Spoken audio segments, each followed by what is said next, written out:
বাংলাদেশ ক্রিকেটে শেষ পর্যন্ত তাদের নিজস্ব এক শোয়েব আখতার পেয়ে গেল, যার বোলিং রান আপ দেখলে মনে হয় রানওয়ে থেকে কোনো যুদ্ধবিমান টেক অফ করছে।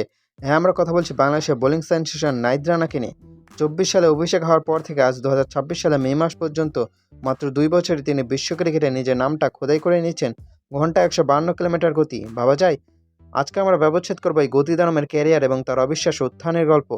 নাহিদ রানার নাম শুনলে পাকিস্তানের ব্যাটারদের মনে এখনও হয়তো রাওয়ালপিন্ডি সেই বিভীষিকা ভেসে ওঠে। 24 সালে সেই ঐতিহাসিক সিরিজ, যেখানে বাংলাদেশ পাকিস্তানকে তাদেরই মাটিতে হোয়াইট ওয়াশ করেছিল। রাওয়ালপিন্ডি টেস্টে যখন অভিজ্ঞ বোলাররা উইকেট পেতে লড়ছিলেন, তখন 20 বছরের এই তরুণ বল হাতে আগুন ছড়ানো শুরু করলেন। একাই নিলেন 4 উইকেট। কিন্তু সেই 4 উইকেট শুধু উইকেট ছিল না, সেটা ছিল পাকিস্তানি ব্যাটারদের আত্মবিশ্বাসে বড় এক ধাক্কা। 145-এর ওপর টানা বোলিং করে তিনি বুঝিয়ে দিয়েছিলেন বাংলাদেশের পেস ইউনিট এখন আর শুধু মিডিয়াম পেসারদের ওপর নির্ভরশীল নয়। চলুন এক নজরে দেখে নিই মে 2026 পর্যন্ত নাহিদ রানার টেস্ট ক্যারিয়ারের রিপোর্ট কার্ড। মাত্র 10টি টেস্ট ম্যাচে মাঠে নেমেছেন তিনি। 17টি ইনিংসে বল করে শিকার করেছেন 27টি মূল্যবান উইকেট। তবে পরিসংখ্যান দিয়ে রানাকে বিচার করা কঠিন। তার মূল শক্তি হলো তার ইকোনমি এবং ভীতি ছড়ানো গতি।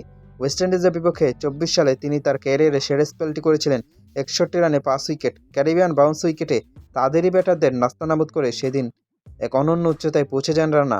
তার বোলিং গড় 41 আর ইকোনমি 4.61 হলেও স্ট্রাইক রেট বলছে তিনি উইকেট টেকিং অপশন হিসেবে কতটা অকার্যকর। নাহিদ রানার সবচেয়ে বড় সম্পদ কি? অবশ্যই তার গতি।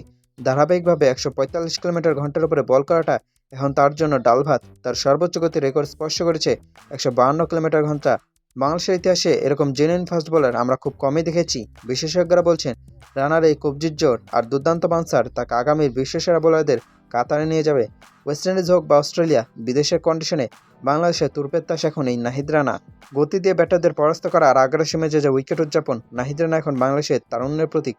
2026 সালে দাঁড়িয়ে আমরা বলতেই পারি এই গতিদানবই হবে আগামী দিনের আমাদের বোলিং আক্রমণের মূল কাণ্ডারি।